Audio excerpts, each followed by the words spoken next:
Okay. Hi guys, I have a message for you today. So I have been in Genesis 31 to 33, and I was reading about Jacob when he was leaving. When he was leaving Laban's, which is where he went after he had stolen Esau's blessings, right?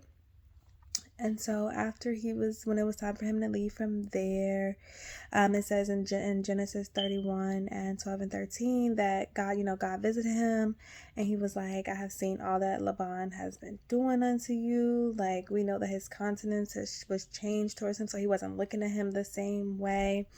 And he was like he saw that God saw how Laban had deceived him, and how he had changed his wages 10 times. And he told him, get thee out from this land and return unto the land of thy kindred. And then so on his way there, um, he has sent messengers ahead of him to go meet with Esau, his brother, to tell them like, hey, I'm coming home, right? And then the messengers came back and was like, we went ahead and told Esau that you coming back, and he's coming to meet you with 400 men.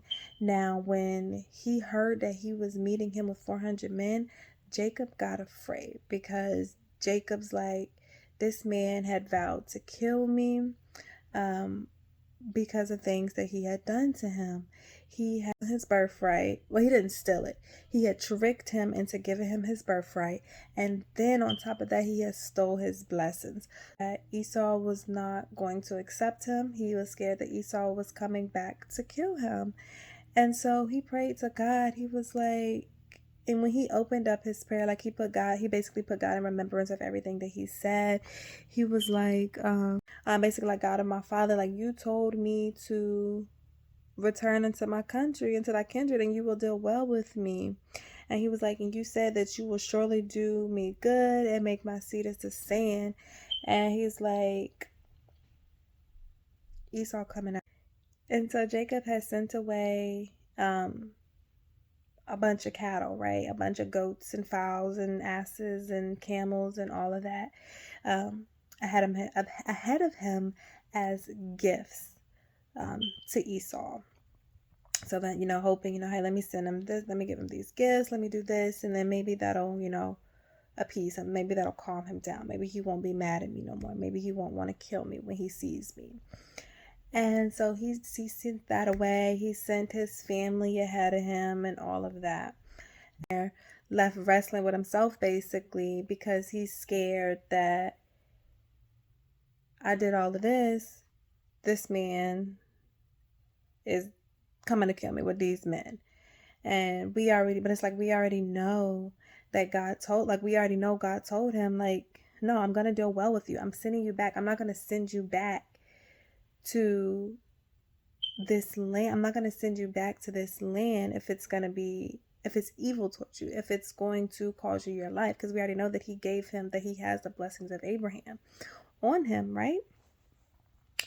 And so, and then when Esau, he goes or whatever, and when Esau sees him, he's like, what is all, like, he just runs up to him. He's just happy to see him. He just hugs him, kisses him, and he's like, what is all this? Like, I got my own stuff. Like, I don't really need your gifts, like, that's cool and everything, but I'm just happy to see you. I'm just happy that you're here. Your presence and all of that's good by me. So it's like, what I got from this, it's like, what is your land God is sending you back? Like, your land could be an old job. Your land can be an old friendship. Your land can be an old relationship.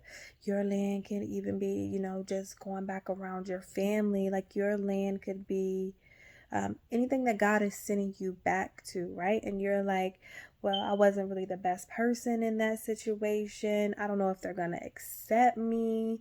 I don't know how things are going to go when you're letting all these anxieties, all these fears get into you. And God already said, I'm going to deal well with thee. I'm not sending you somewhere to harm you. Like, we know And Jeremiah 29:11, God's plans for us are not to harm us, but to prosper us. So it's like, if God is telling you, go back to this land, best thing you can do is go back to that land. Go back to that job, go back to that friend, go back to that relationship. It's like there was this man that Jacob was wrestling with after he sent his cattle and his family and everything ahead of him. And it's like, you can't go back to Laban. You can't go back there, but you're scared to go forward. So it's like you're literally just stuck in the middle, and you're wrestling with this. I said, you're wrestling with yourself. You're wrestling with your self-doubt. You're wrestling with your anxiety. You're wrestling with your fear, when God already said, I got this. I got this. Trust me. Go back home. Go back to this land. Go back to that job. Go back to where it is that I am sending you, and I will deal well with thee. So it's like, we just got to trust God when God puts us back into situations that we weren't our best selves in, just trust him and go back. That's all I can say. Thank you.